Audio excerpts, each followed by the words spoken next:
السلام علیکم ورحمۃ اللہ وبرکاتہ۔ اعوذ باللہ من الشیطان الرجیم، بسم اللہ الرحمن الرحیم۔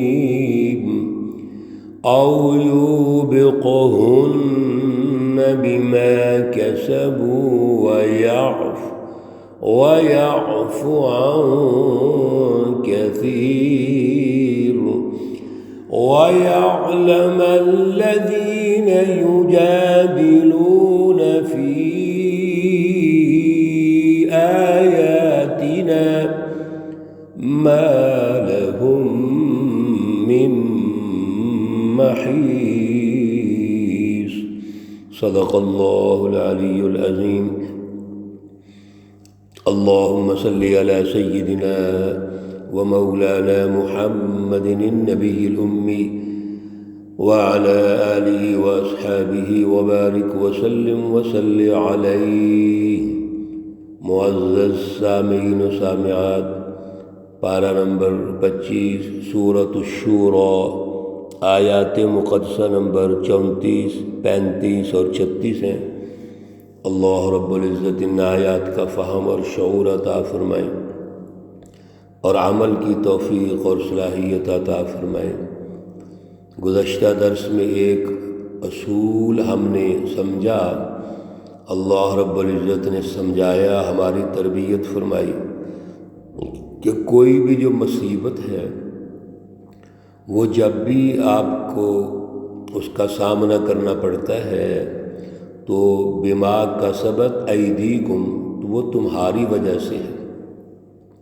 اب مصیبت کے مختلف انداز ہیں، اس کے مختلف نوعیتیں ہیں، لیکن کوئی بھی مصیبت کا ہم نے اصل میں مرض دیکھنا ہے، بنیاد دیکھنی ہے کہ یہ مصیبت کیوں آ رہی ہے۔ تمام مصائب کی جڑ نظام ظلم ہوتا ہے، اللہ کی نافرمانیاں ہوتی، اللہ کا انکار ہے، اور اللہ کا انکار بھی مختلف طریقوں سے ہوتا ہے۔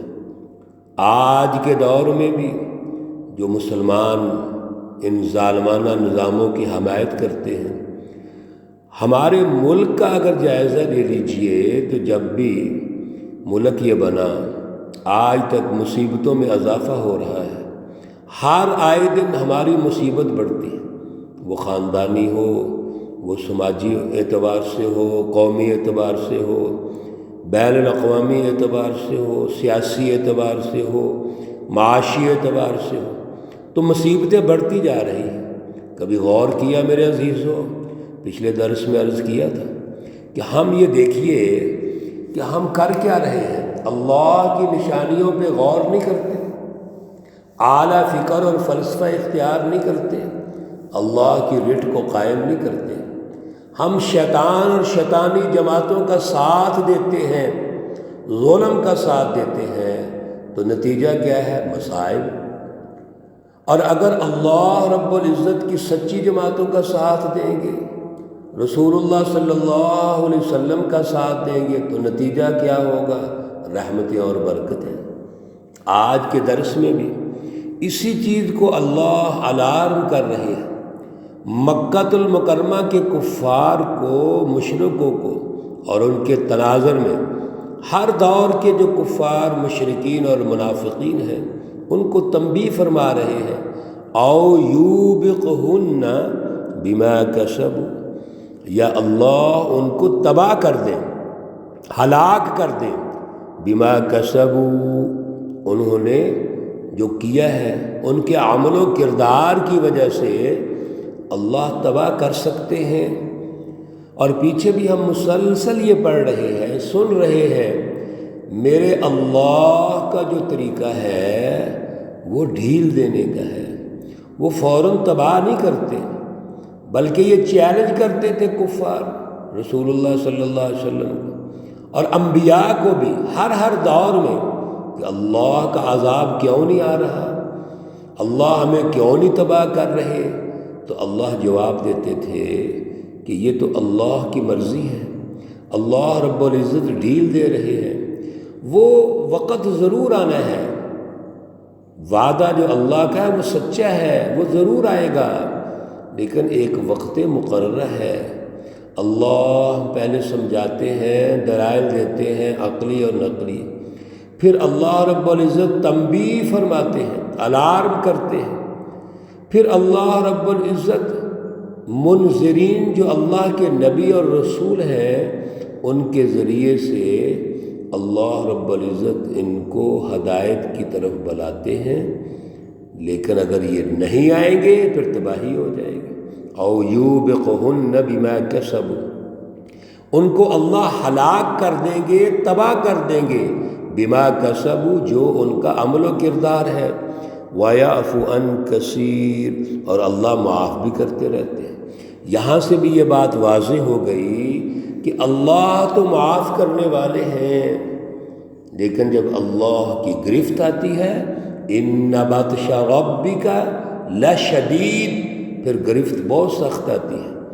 وَيَعْلَمَ الَّذِينَ يُجَادِلُونَ فِي آيَاتِنَا، اور پھر اللہ ان کفار مکہ اور مشرکین مکہ کو اس انداز میں سمجھاتے ہیں کہ سنو، وَيَعْلَمَ الَّذِينَ اور جان لو جو لوگ بھی یجادلون جھگڑا کرتے ہیں، فی آیاتنا ہماری آیات کے بارے میں، ہماری جو قدرتیں ہیں، نشانیاں ہیں اور سچی رہنمائی ہے، اس کے بارے میں اللہ کے رسول سے جھگڑا کرتے ہیں، مخالفت کرتے ہیں، اس کے منکر ہیں، اور پھر یہ بھی نہیں بلکہ حضور کے ساتھ زیادتیاں کرتے ہیں، سخت تکلیفیں پہنچاتے ہیں، تو سنیے ما لہم من محیص، ان کو بھاگنے کی جگہ نہیں ملے گی۔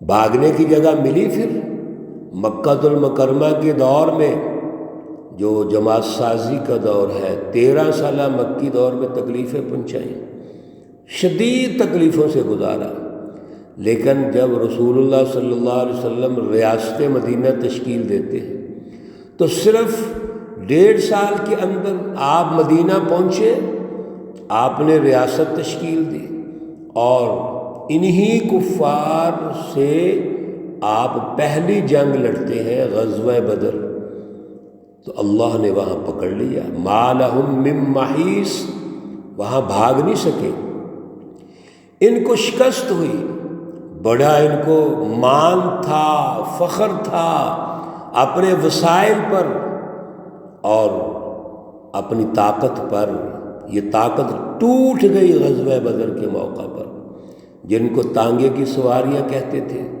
مختصر جماعت کہتے تھے، مسکینوں اور یتیموں کی جماعت کہتے تھے، کمزوروں کی جماعت سمجھتے تھے، آج وہ سچی جماعت غالب آ گئی، اور یہاں بڑے بڑے طاقتور مغلوب ہو گئے، شکست کھا گئے، ابو جہل خود ہلاک ہو گیا، جہنم رسید ہو گیا، جو ستون تھا ظلم کا۔